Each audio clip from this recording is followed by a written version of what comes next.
Welcome to episode 37 of America in Crisis, Breaking the Cycle of Addiction. My name is David Hunt, and I am your host. Please set your DVRs to record. This show could save your child's life. Our guest today is Dina Favreau. Dina is the founder of Heroin is Killing My Town and the chair of Drug Free Billerica. In 2009, her family was personally impacted by the opioid crisis. Some guests lost a family member to overdoses. Some lost 2 members. Today's guest lost 3 family members in 1 month.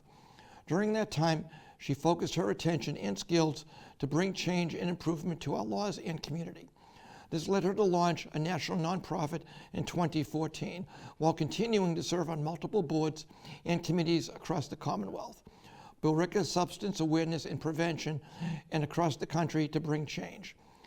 Dina, welcome to my show. Thanks, David. I'm so happy to be here. I appreciate you inviting me on. Thank you for coming. I can't wait to start the show. You've done so much. I don't even know where to start. You've done so much.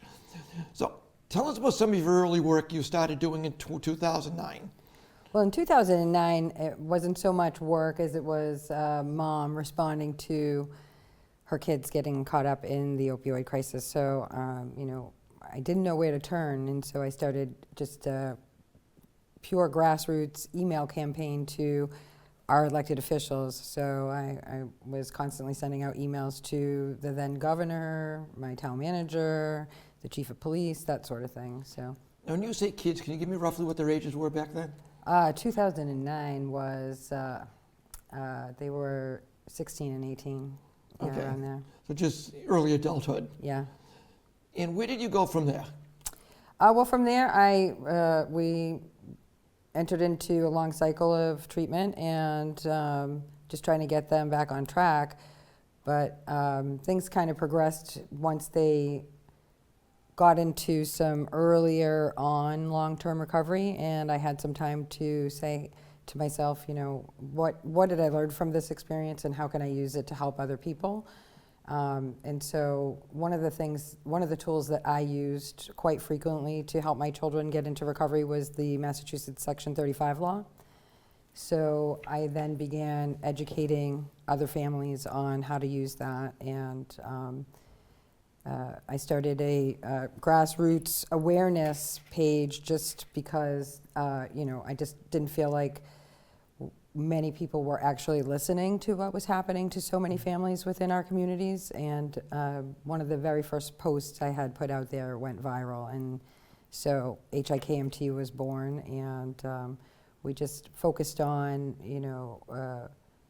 peer support for moms and dads and people who were in recovery, and just trying to break down the stigma. And we had our first official event in July of 2014, and that again went viral. And so we decided to turn it into a nonprofit and bring it to a larger audience. And what can you tell us about Billerica Substance and Prevention?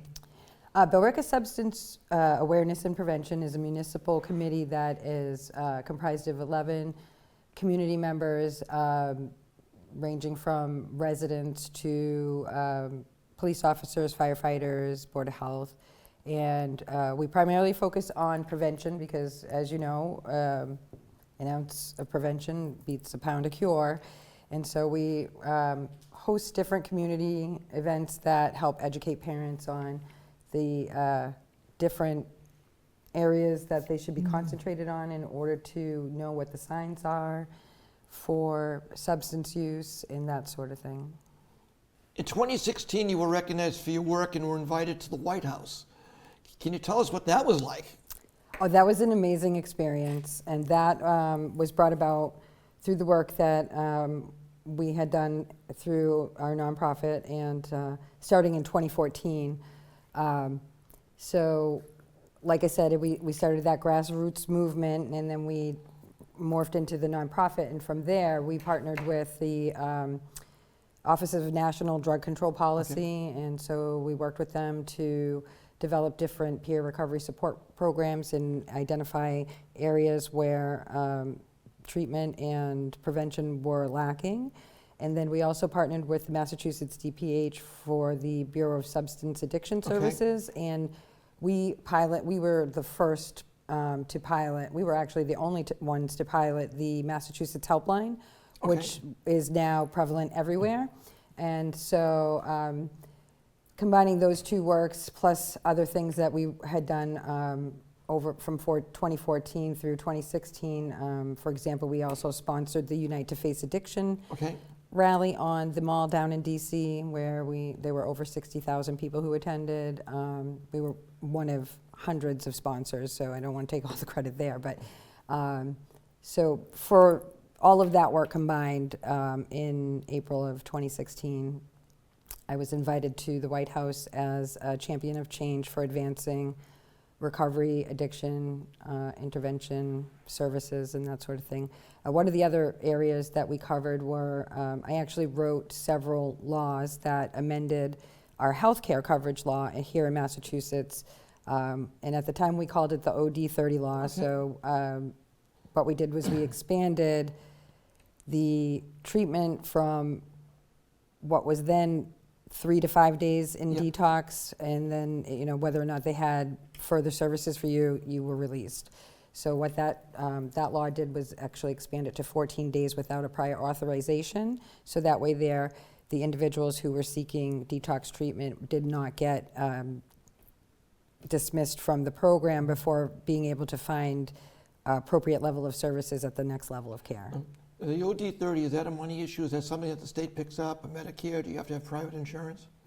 Nope, so that was a change to all overall insurance. Primarily, I would say, anyone with Medicaid benefited probably more greatly at the time. But at the time, also, private insurance was, and still does, take people anywhere for any extended amount of time without having to be kicked out back out onto the street. So you're basically saying the treatment is there, all they have to do is ask for it. Correct. And want to take the treatment. Right, exactly. Does it get frustrating to you when people just don't want to be treated? They get picked up, but they want that high? What do you mean you're going to take me off of drugs? I spent all my life trying to get on drugs. Well, I think that is an interesting question. Over the course of many years, my perspective on a number of different things, substance use related, have changed. When I was younger, I did believe that it was a choice. And through my personal experiences and being exposed to the recovery community and the different policy levels within government, I come to realize that it is a brain disease. So I try to always operate from an empathy and compassion standpoint, where I'm not really dealing with the real person, I'm dealing with the drug that's controlling their brain. That's just so tough, like being an EMT, if somebody overdoses, we Narcan them. Usually the first words are, "You killed my high." You were dead. I just saved your life, but you killed my high. You were dead. We were pumping your chest. We were breathing. You were dead. It's that's a very common response. And they want to go and get high again. If you don't take them in the truck, get some treatment, get them in the hospital, get some treatment, they're going to run back out on the street. Right. Yeah, and it's very common. But what I would say to that is that again, you're not dealing with the actual person. You're dealing with the drug that's controlling them. The drug is taking over. Right. All they want is, I got to get high. I got to get high.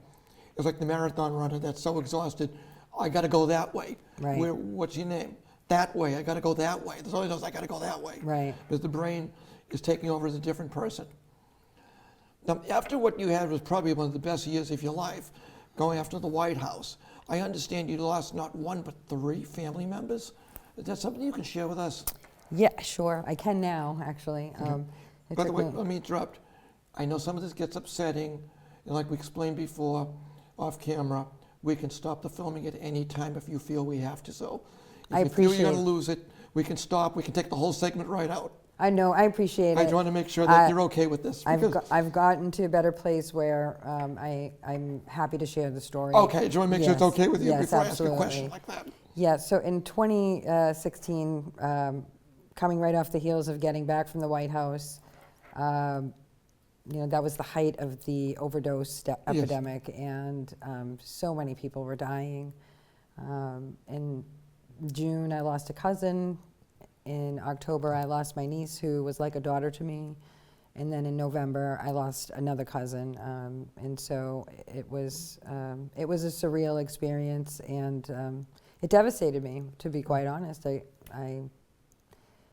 I really couldn't function for over a year after that, and I couldn't talk about it for several years I can without imagine, yeah. crying. Yeah. So, but I've come to the place of acceptance, and you know, I want their memories to live on. So I have to find the strength to be able to talk about it, so that they're not forgotten. Absolutely. Were they getting any help along the way? I can speak to I'll speak to my niece Julia, because that was the closest Okay. experience to me. She was living with me at the time. She had just had a baby about 18 months prior. She had 2 years of recovery, Okay. you know, leading up to her pregnancy and then after her pregnancy. But after her daughter was born, she had to have emergency surgery Oh, I know where that's for going. her gallbladder. And they, despite the fact that we begged them not to give her opiates following the surgery, they did anyway. Yep. And she relapsed. So we God. went back into a cycle of relapse, me court ordering her to detox, her coming out 3 or 4 times we did that, and then she finally started on Vivitrol, Okay. which is another amazing medically assisted treatment. So what it does, it's a shot once a month that blocks, it's an opiate blocker, so that even if you were to ingest opiates, you wouldn't experience the high. And so she got 2 shots, and the appointment for her 3rd shot, I believe was September 27th, was rescheduled. And she ended up going out, and she actually didn't use opiates. She used cocaine that was laced, Okay. and she died. That's horrible. I'm so sorry about that. Yeah, Well, I can understand when they're pushing the opioids. right. I mean, I had 11-hour surgery 2 years ago, and they completely redesigned and reconstructed my insides. So between the stitches, I mean, hundreds of stitches, and reconstruction, you can imagine the pain. And laying on that nice, comfortable bed in one position, not able to move. I was afraid to take anything. Just from doing the show, I was so afraid of taking anything. And yeah, that little, every 8 minutes, I could push a switch and do a little release. And I was talking to the doctor, and we were trying to get me out of bed to stretch. He's like, don't forget to take your hit. I'm like, oh, I just took it. You didn't see me. He looks at the machine. He goes, you haven't hit this thing in 3 days. But I was so afraid of hitting it that I would become hooked on whatever thing that they swore I wouldn't get hooked on. But after doing this show, I'm like, oh, yeah, right. You're going to give me a painkiller? Like hell you are. And that's a very common story throughout the entire opiate crisis, is that, you know, it was the doctor's prescriptions that got people hooked. And perfect example, using my niece Julia again, she had to have her first surgery at 7. And she had multiple surgeries between 7 and 13 years old. So by the time she was a teenager, she was already addicted to opiates. And of course, none of us knew back then, because we trusted what the doctors were telling us. This is the part that I hate, and he brings this up almost on every show. You got the construction worker, the firefighter that falls through a roof, and he needs, because of the severity of the injury, he needs that opioid as a painkiller. Nothing else will work. And he's not getting high. He's not getting any enjoyment out of that. Like, he's not using it recreationally. But the minute you stop 3 months later, when the injury is over, he can't even get out of bed. His whole system is like, I need this. I'm dependent on this. I'm nauseous. I'm throwing up. I don't want to eat. I don't want to do anything. Simply because his body got hooked on the drug. And he takes the drug, he feels back to normal. There's no high, there's no enjoyment, there's no excitement. But what do you do in that position? The doctor's not going to give you more. And that just leaves him, okay, I'll find something on the street. And that's just a bad road to go down, but he's so desperate to get the relief he needs. And there's got to be something out there in between to titrate these people off of that dose, to get them down where they can live without it. I think a lot of the doctors today are well versed in the standards of practices that have come about with all of the awareness that's been raised over the last 10 years or so, where I recently had to have shoulder surgery. And I went right into the doctor's office and said, I cannot have opiates in my household, and so how are we going to do that? Because I can't risk, you know, my children's sobriety because I'm having surgery. And so there are different options now, and I think the doctors are more cognizant about, you know, how much to prescribe, how long to prescribe, and you know, taking people's backgrounds into consideration. You would hope. I was left with ibuprofen and acetaminophen, not to give any name brands. Right. No yeah. free plugs, guys, today, Right. sorry. But that's what I was on, and I just literally had surgery, one of the biggest surgeries that they ever did. Yeah. And I'm on ibuprofen. But then you gotta watch that, because that starts bleeding. That starts Right. everything else, so let's go to acetaminophen. That's not as good, but at least to get me through the day. It's like, how do you feel? I'm like, in pain, and I refuse to take a painkiller. So that's Yep. unfortunate, that's what happens. Now, okay, later, let's get back to you. Later in that year, you joined Bill Ricker Substance Awareness and Prevention as the chair while running your own nonprofit. What do you do as the chair of BSAP? I basically run the meeting and introduce, new resources and new ideas and. Oh, there's the logo. Excellent. So we try to promote, community peer support and awareness and breaking down the stigma and educating parents. So, it's a collective effort. It's not just me. So Are these meetings, are these on Zoom, or people come into an office? they're hybrid meetings now, thanks to COVID. Okay. So we are on Zoom and we are in person, and they're open to the public. Anybody can join. Anybody can come in during, public comment and participate. I try to keep it very open to the public, so that way we're getting the feedback on the areas where they feel that things need to be addressed. Do you see people that have taken your advice that down the road, that you've basically changed their lives? I have, yes. It must be rewarding to know that it saved someone from going down a bad path. It's very rewarding. It is. I try to keep that very personal because everybody's story is different, but I do have a lot of people that have maintained long-term sobriety and are doing very well today. So, You should, congratulations for what you've accomplished in that. I mean, that's local. I'm in Woburn. You're in Bill Ricker. We're close enough. I mean, I'm sure that's filtered out to other cities. They've taken your lead. Yes, absolutely. And use you as a model and base some of their treatments off of what you've accomplished. A lot of it was always a collective effort of everybody, all of the coalitions working together to try to find the solutions. But thanks to the national status of the nonprofit, we were able to reach a lot of people. I got to bring up a name in the past. I noticed you work with Mike Higgins.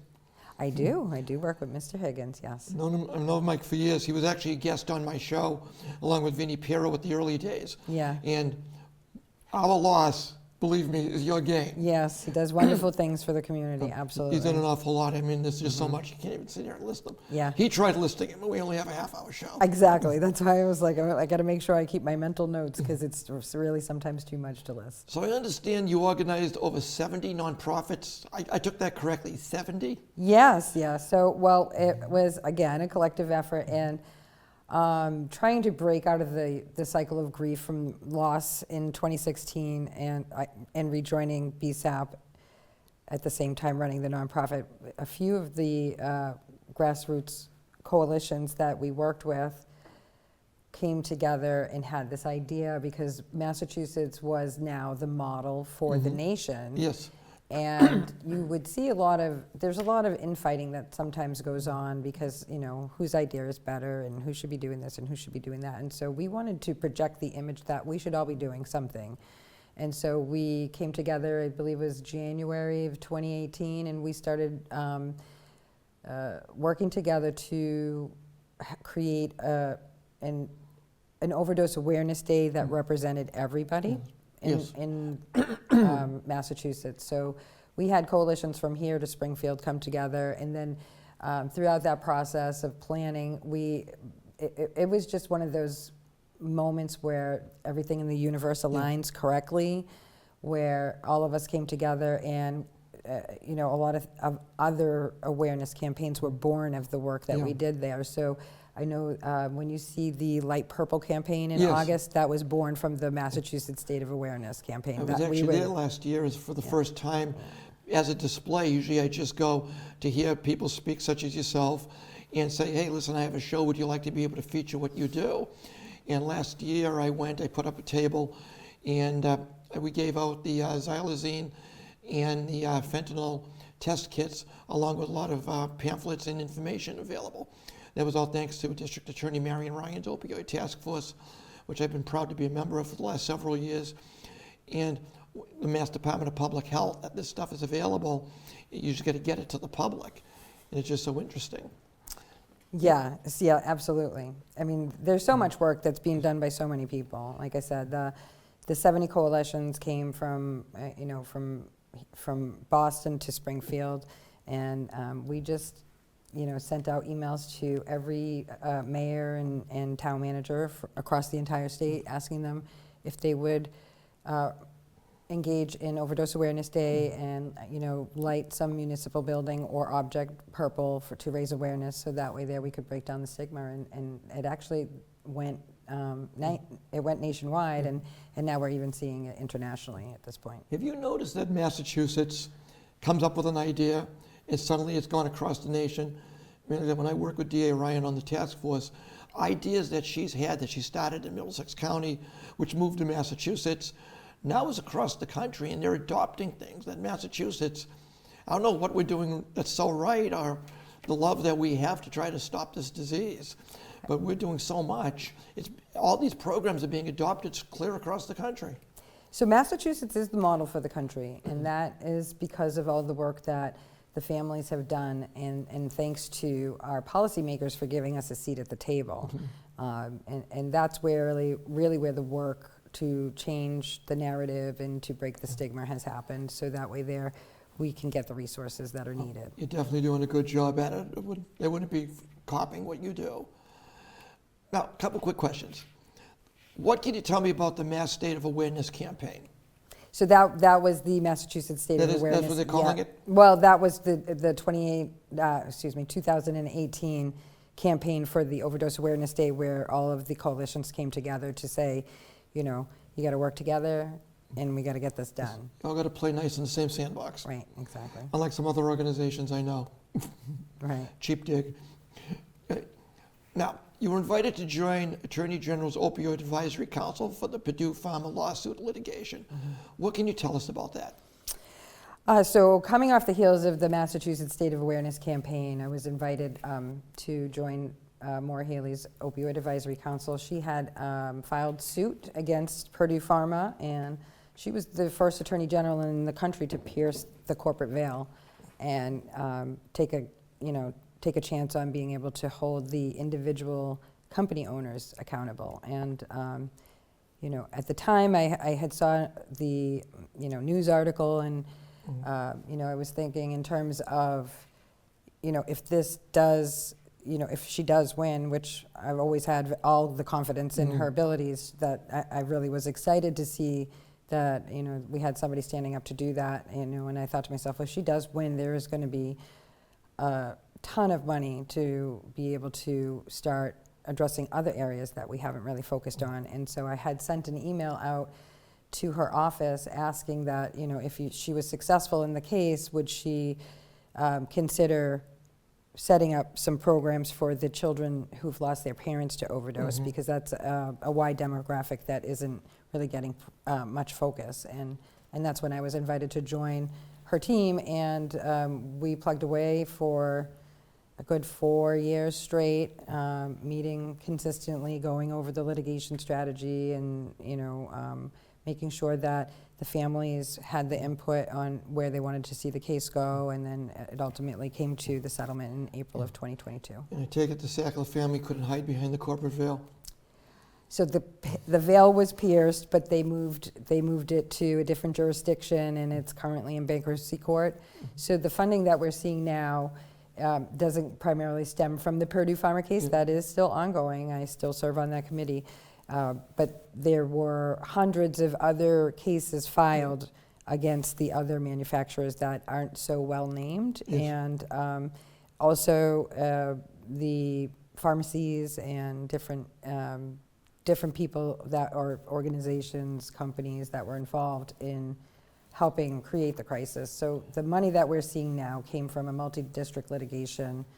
And I believe we received the total settlement was $540 million, and so there was a pro rata share that came out, and Billerica received over $815,000 of that money to put towards the opioid addiction. You've got a lot of programs. I'm sure you can use that.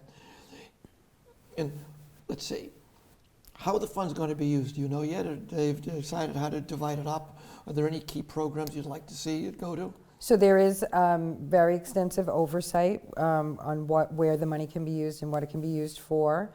And the different municipalities do have to engage the public and get their feedback, because we want to be sure that we are giving the families of loss and the people whose lives have been irreparably harmed or altered from opioid use disorder have a chance to say, hey, you know, if this was in place at the time my loved one or myself, you know, was struggling, you know, maybe the outcome would have been different, and can you, you know, put some effort into developing a program for that. I know for my community that in my community we need grandparents raising grandchildren support, we need women's support, we need, you know, peer support. There's a lot of areas that the money can cover. Now, what other organizations are you involved in? And please don't list all 70. No. We'll be here all day. No. I mean, Jen, can you put on 7 pots of coffee first, please? This is going to take a while. So I have been involved in a number of different organizations and helping get some grassroots nonprofits off the ground. I was the legal director for Waltham Recovery Solutions, which was originally Waltham Overcoming Addiction. We started out there in 2015, and they have an annual recovery festival, and it's one of the most widely attended events. Billerica Substance Awareness and Prevention, Heroin is Killing My Town, so many, you know, I wouldn't want to just name them all or take credit for any of them, but I have served or advised many, many organizations across the state. Now, this is a touchy subject I'm going to bring up. About a month ago, the Governor Newsom from California passed a law that made it a felony manslaughter for anyone who provides an opioid that results in a death. What are your thoughts on this? It's a touchy subject for sure. Touchy. It's a little bit of a gray area, I think. I think if you can prove that they are a drug dealer for profit and not an individual suffering from active substance use, I for sure believe that they should be prosecuted. But then there are people who struggle with their addiction and end up selling drugs to support their addiction. So that's where you kind of get into a gray area. Maybe if something was structured similar to like the, you know, murder statutes, you know, you have first degree, second degree manslaughter. I could definitely see myself getting behind something like that. And I know that there are many parents and moms that I'm friends with that believe that there should be some accountability at that level. I know of a case that the kid didn't go to his drug dealer Dan made up fictitious name. He didn't see him that day. His best friend came over, said, hey, did you see Dan? I was working, I couldn't get my supply of drugs. He goes, yeah, I saw him this morning, I got a whole bag. He goes, oh, can I split some with you? And he gives some of his drugs to his friend. Not making a profit on it, just here, here's some drugs, give me $10, $20, $30, whatever it goes for. Right. The kid overdoses because they had fentanyl and nobody knew it had fentanyl in it. That's very common. Said something like that, that kid is a friend, get the same penalty as the guy that's on the street corner hacking heroin at anybody that walks by. I don't believe so. That's my personal opinion. I think that was a tragic accident, and there should be accountability, but I don't think that it rises to the same level as somebody that isn't addicted to drugs and is selling them in order to make money and profit off of them. Yeah. That's why it's got to be structured to what was the circumstances of the case. Are you a drug dealer doing $2,000 a night on the street? Or did you just split a couple of joints that were tainted with your friend and, oh God, it was tainted, he died. Right. What did I do? Right. So hopefully our legislatures can come up with something. Because I do realize in 2019, Governor Baker was trying to get a law like this passed. I mean, I don't know where that ended up, if they're still working on it in the legislature. I think that might still be pending, yeah. They're taking their time, they're not rushing it, that's good. You don't want to rush something and do it wrong. Right. Now, BSAP, do you have any activities coming up that you do throughout the year you'd like to announce? Anything we can get involved in, anything the public would want to know? Sure, yeah. So we actually had a working session yesterday. We are planning a community family fun day, hopefully, we don't have the date set exactly yet, but we're thinking it'll probably be in the first weeks of May. Okay. And so we're just going to engage the community in, fun, healthy activities. And, there'll be some educational components, but it'll be more like a fair type of atmosphere. Okay. Just to get people out of the house in the spring and, get moving again after a long winter. So we also do our annual prevention forum every October, where we go into the school with a speaker and a series of vendors that provide informational materials to educate the parents within the school systems on what signs to look for and how to respond if you do find signs. One area of focus that we've been looking at and working on the last couple of years is social media safety, because a lot of people don't realize that for the adolescent brain, consistently exposed to social media, it's the same level of dopamine dumps as using drugs or alcohol. And so, we have to be careful of that when we're giving our kids their screen time. And then we also do our annual overdose awareness event in October, so right off the heels of the prevention forum. And we will be putting together a committee to engage in our Yankee Doodle Fair. So hopefully we'll have a float in the Yankee Doodle Parade this year, and we'll have an informational table. And that's one weekend a year that over 10,000 residents come out, so that gets a lot of exposure. And of course, we have your website's going to be scrolled across the screen several places during this, so people interested can see how they can get in touch with you. Now, we've covered a lot. Is there anything that I haven't covered or asked you that you'd like to say? I think that it really does cover everything, David. Thank you so much for having me. Well, thank you for coming. It was great. Oh, before we leave, we don't have to try to zero in on it. We have this already on the screen.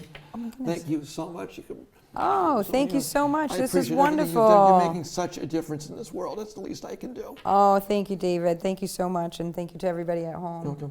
Now, as you notice, I haven't had a show since August.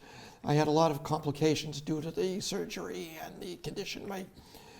Reconstruction is a good word to use for my body. So I'm so happy to be back. It's the middle of January. I'm doing a little bit better, but there was some very, very rough times. So if you haven't seen why I haven't had a show for a while, that was basically it, but I'm back. I have some other amazing shows coming up, working with some guests that have been on backup waiting to come on. So in closing, I would like to thank our guest, Dina Favreau, for appearing today. As always, thank you for watching. Please share this program with your social media friends. If you or someone you know is suffering from a substance abuse disorder or now a gambling problem, you can contact the Massachusetts Substance Use Helpline. That's it. And of course, the number is 1-800-327-5050. The show can be seen on a rotating basis on Woburn Public Media stations and on demand on their website and on YouTube. As always, thank you to the staff of Woburn Public Media for making this possible. Please enjoy our closing theme, Rise Above the Noise by Fireheart, who was a former guest on the show. Through the credits for all important contact information for past shows. For America in Crisis, Breaking the Cycle of Addiction, my name is David Hunt. Thank you for watching, and we will be back shortly.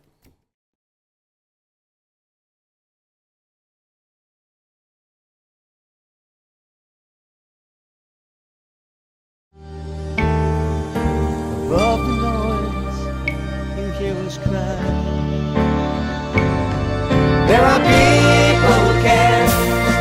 Listen to the sound in the air. Rise above the noise in the air. The sound not heard is what we bear.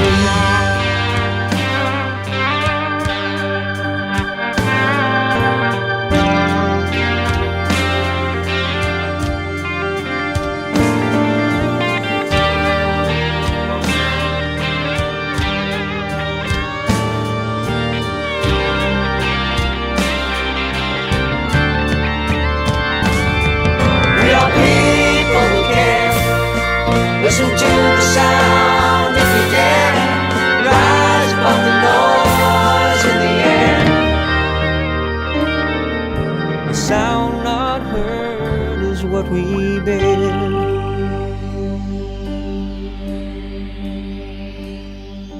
The whispers that I hear behind my back are those who never lost a child, a friend, and so they lack a sense of loss, a peace that's gone with no return. Above the noise is how we cope, above the noise is how we learn. The most important things in life I found